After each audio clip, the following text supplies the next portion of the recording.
सभी ध्यान देंगे।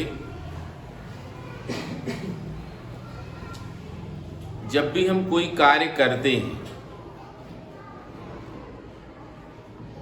तो क्या आप सोच सकते हैं, क्या आप बता सकते हैं कि कार्य को करने के लिए सबसे ज़्यादा जरूरी क्या है? ऐसा कौन सा फैक्टर है जो कार्य करने के लिए कंपलसरी है? अगर वो ना हो तो कार्य होगा ही नहीं। ऊर्जा या एनर्जी, बिल्कुल सही जवाब है। अगर हम किसी डेड बॉडी से कार्य करने को बोलें तो वह तो कार्य नहीं कर सकती, ठीक है। अगर हमें कार्य करना है तो एनर्जी का या ऊर्जा का होना बहुत जरूरी है, चाहे वह व्यक्ति हो और चाहे कोई मशीन हो। अगर एनर्जी है तो वर्क होगा और एनर्जी नहीं है तो वर्क पॉसिबल नहीं है, ठीक है। जितनी एनर्जी होगी मैक्सिमम उतना ही वर्क हो सकता है।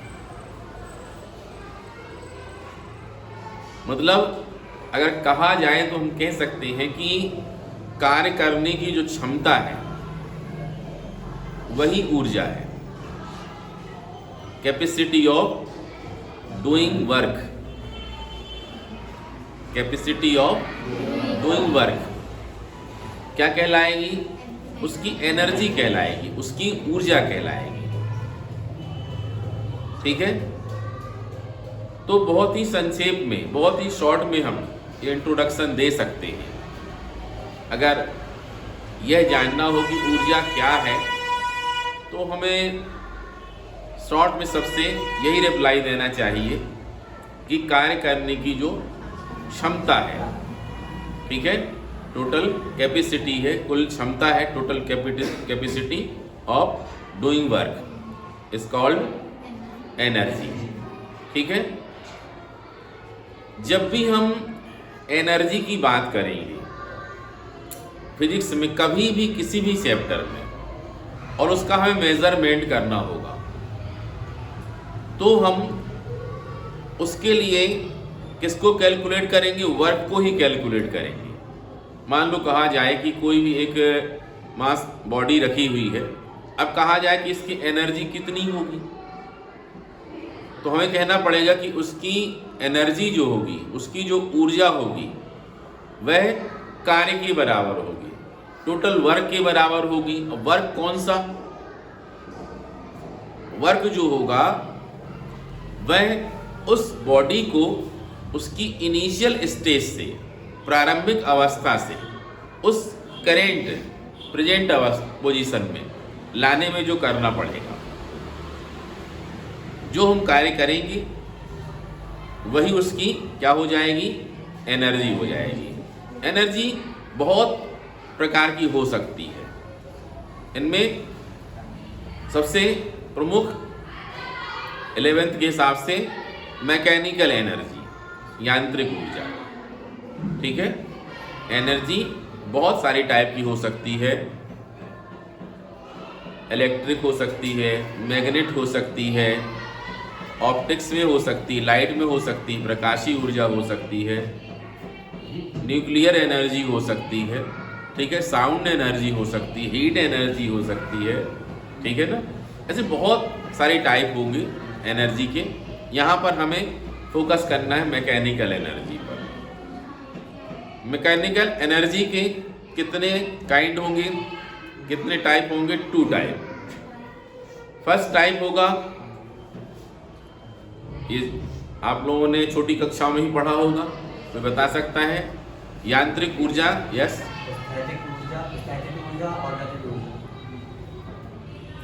ठीक है, स्थितिज ऊर्जा और गतिज ऊर्जा।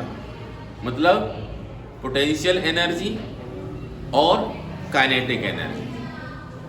ठीक है, पोटेंशियल एनर्जी और काइनेटिक एनर्जी।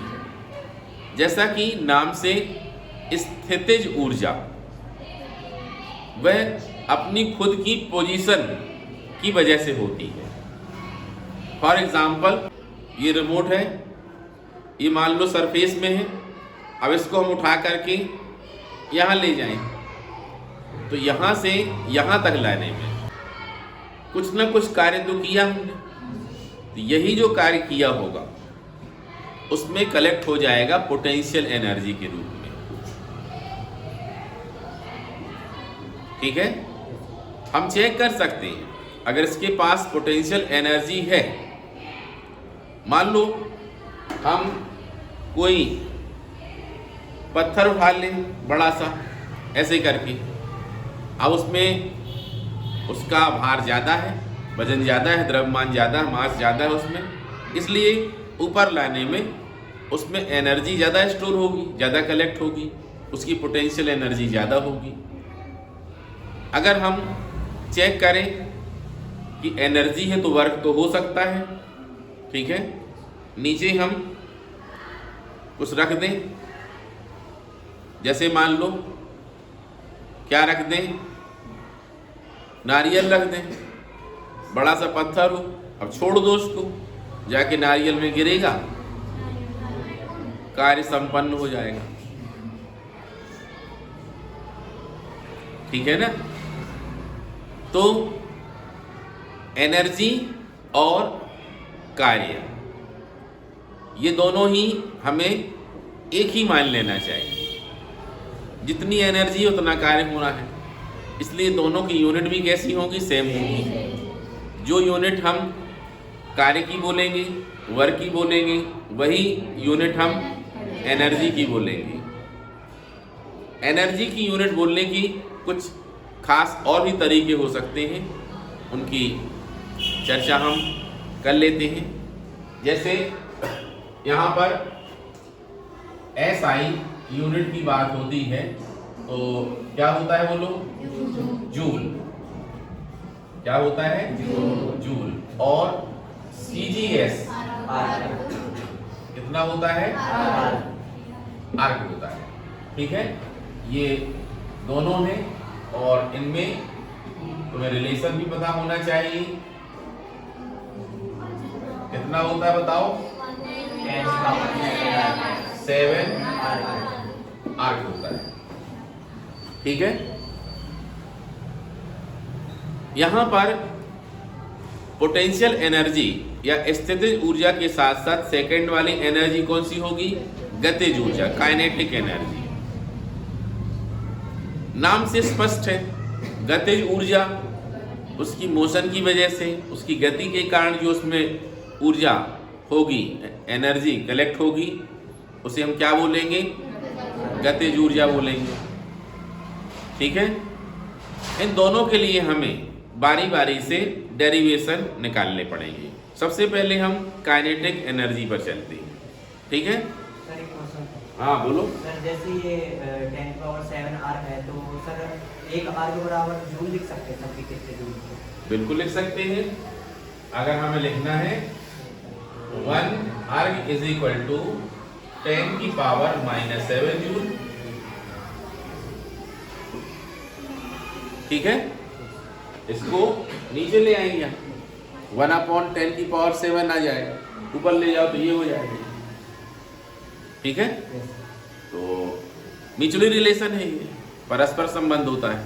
ठीक है, अगर हम कहते हैं कि 1 metre is equal to 100 centimetre, तो 1 centimetre is equal to 1/100 metre. ठीक है, वैसा ही है। तो अब हम बात करते हैं काइनेटिक एनर्जी की। तो काइनेटिक एनर्जी के लिए सबसे पहले हम क्या मान लें, हम मान लेते हैं कि ये एक बॉडी है, बॉल है, कुछ भी मान लो, और इसको हम सरफेस में चलने देते हैं।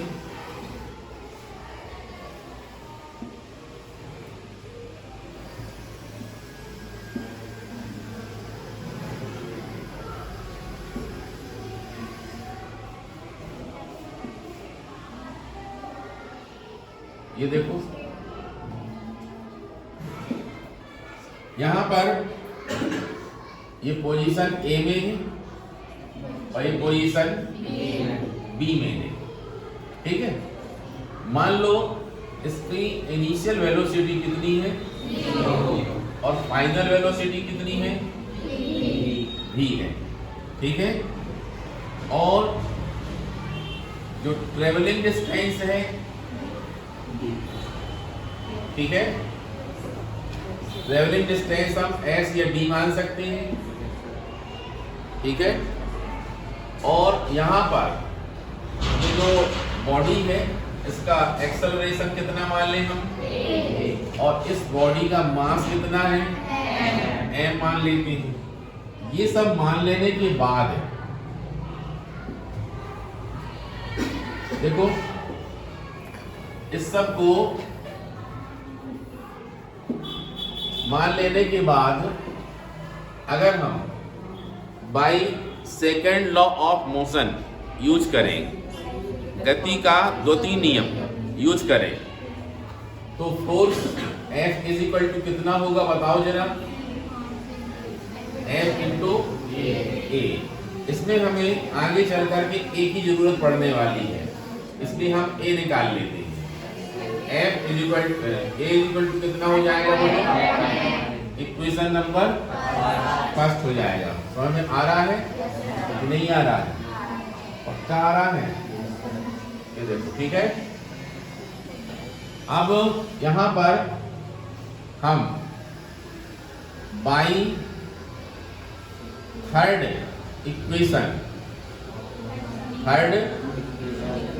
इक्वेशन ऑफ मोशन यूज करें। याद होगा सभी लोगों को, क्या होता है बताओ जरा, होता है।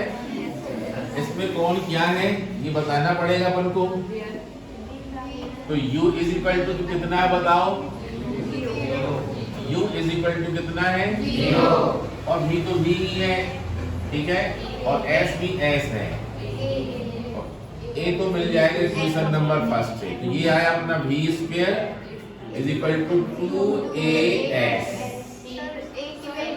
और a की वैल्यू अब लगाएंगे, कितनी है बोलो, f अपॉन m इंटू कितना, किसके इक्वल है ये, v स्क्वायर, ठीक है। हाँ लग जाएगा, लगाना चाहिए तो लग जाएगा, ठीक है। अब हमको निकालना है नाउ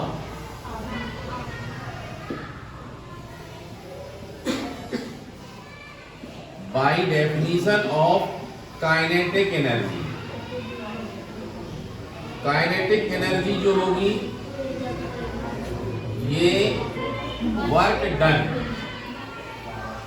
कौन सा वर्क डन, जो भी ऑब्जेक्ट था, ये देखो ये वाला, इसमें यहां पर तो इसकी वेलोसिटी स्पीड 0 थी, मतलब इसमें काइनेटिक एनर्जी 0 थी। अब हमने इसमें फोर्स अप्लाई किया होगा ना, ठीक है। इसमें क्या किया हमने बोलो, फोर्स अप्लाई किया। कितना फोर्स अप्लाई किया, F। जब F फोर्स अप्लाई किया हमने तो इसमें कितनी वेलोसिटी आ गई, v आ गई, और उसमें काइनेटिक एनर्जी भी आ गई, ठीक है। ऐसा करने में हमने कितना वर्क किया है वो वर्क निकालना है, ठीक है। तो वर्क के लिए फार्मूला अपन पढ़ चुके हैं, जानते हैं। वर्क क्या होता है, F इंटू S, मतलब फोर्स और फोर्स के ही डायरेक्शन में होने वाला डिस्प्लेसमेंट। इस वाले में देखो फोर्स ऐसा अप्लाई कर रहे हैं, उसी डायरेक्शन में ही एस है, सेम डायरेक्शन है, इसलिए कॉस थीटा की जरूरत नहीं है। मतलब कॉस थीटा की वैल्यू कितनी हो जाएगी? 1 हो जाएगी। 0 नहीं तो फिर 0 पूरा 0 हो जाता है, 1 हो जाएंगे, ठीक है, 0 नहीं होगी। अब बताओ जरा, इसमें अपने पास क्या अवेलेबल है? यहां से देख लो, ये है एफ, क्या है बोलो? बल्कि एफ एस ले लें, एफ इंटू एस। अब ये कहाँ जाएगा बोलो? ऊपर जाएगा या नीचे आएगा? मतलब एम बी स्क्वायर अपॉन कितना? 2। ये वाला इक्वेशन बन गया अपना सेकंड, बन गया। अब एफ इंटू एस की वैल्यू ये लगा दें अपन, एम बी स्क्वायर अपॉन 2। यही है काइनेटिक एनर्जी। इसको और लिख सकते हैं व्यवस्थित रूप में, K इज इक्वल टू ये 1/2 पहले कर दो चाहो तो, और ये mv स्क्वायर, ठीक है, समझ गए?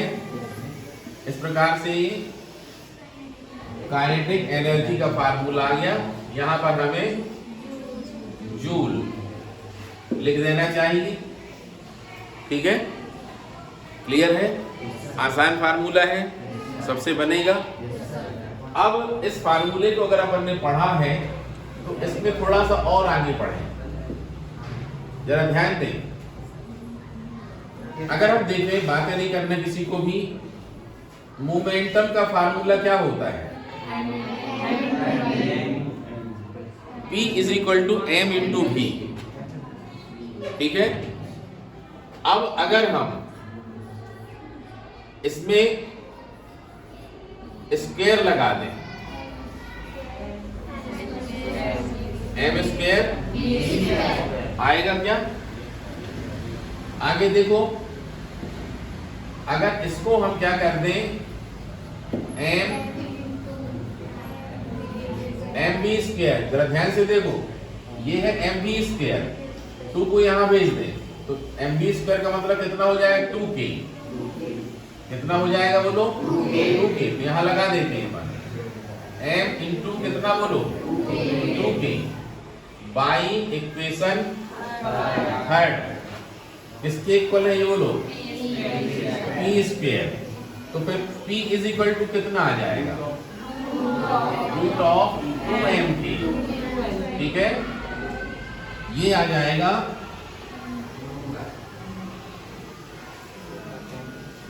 ये देखो, मोमेंटम लिखा हुआ है, मतलब कितना होगा इसका? किलोग्राम मीटर पर सेकेंड।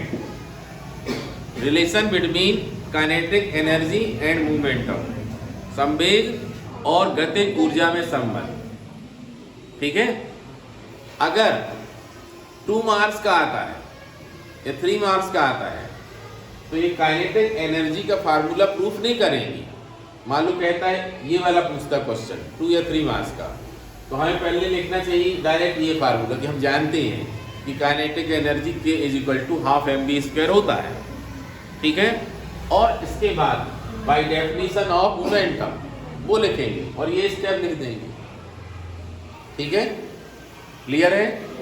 तो ये एक प्रकार से 2 क्वेश्चन हैं छोटे छोटे, और दोनों ही आ सकते हैं, दोनों इम्पोर्टेंट हैं, तो इसको नोट करना है।